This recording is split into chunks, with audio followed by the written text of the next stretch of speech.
My name is Alex Bielak. I'm a Senior Fellow and Knowledge Broker with the United Nations University's Institute for Water, Environment and Health. That's a UN think tank on water, the UN think tank on water. The issue with regards to having science connect with policy is a very complex one. Scientists speak a different language. They speak science speak, and they work on different timescales from policymakers. Policymakers don't necessarily understand the ethos of science, the process of science, and when they want an answer, they want an answer now. In my experience, I found that policymakers work on three timescales. They work on a timescale of get it to me by 3 o'clock, get it to me by Friday, or get it to me whenever. Now, if you're a scientist, you don't want to be on that side of get it to me whenever. You want to be able to provide cogent answers. I say this is a challenge because of this different culture.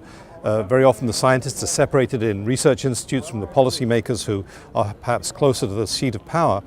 And not all scientists are very good communicators, and policymakers don't always have the time to seek answers. So they'll very often revert to something like Google to get their answers. What I think is incumbent on the science community is to make sure that they have answers in a time frame that politicians and policymakers, decision makers can understand, and for the policymakers to understand that there is an ethos to science, that answers don't necessarily come at the drop of a hat, and what a scientist may be giving is their best estimate of a situation at a certain time. And I think that's where there's a growing need for knowledge brokers, people who translate knowledge from one community to the other, have standing in both, so have the respect of the policymakers, perhaps have a science degree, so the science community respects them. I think the greatest challenge is truly making that link and having the two communities communicate on a regular basis. It means that the policymaker has to ask researchable questions. They can't say, give me everything you've got about climate change by 3 o'clock. A knowledge broker can help frame that question. Give me everything you've got on how a meter rise in sea level might affect Marseille. That's a question that somebody could answer rather than giving a mass of information. Research actually has to be used. It's no good if it's locked up in a paper.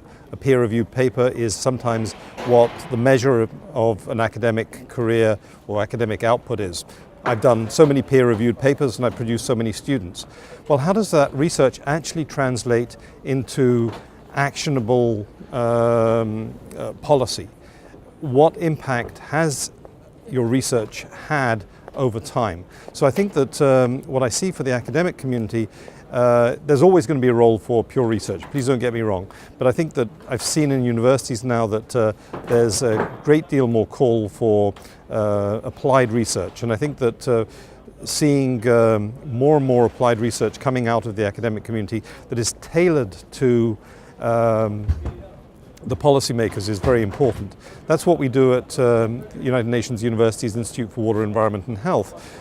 We do a lot of knowledge brokering. We do a lot of putting information, pulling it together and putting it into policy briefs which are then passed on to decision makers.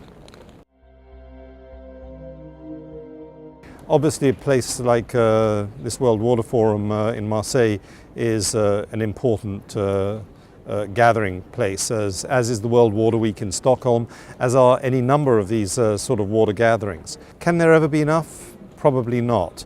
And I see this in the science policy world.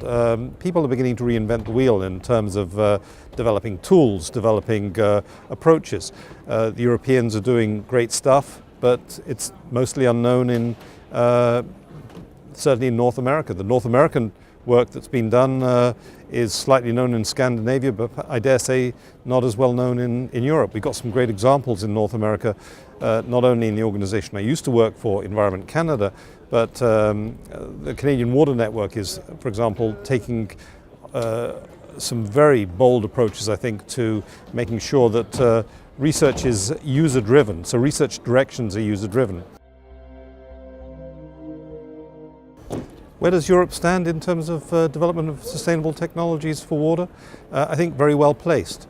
but probably with equal standing to initiatives in many other parts of the world. If one looks at burgeoning efforts in Singapore, in Israel, in North America, I'd say that those are all equally important. And I think that one of the jobs that we have is to try to make sure that there are cross connections amongst those.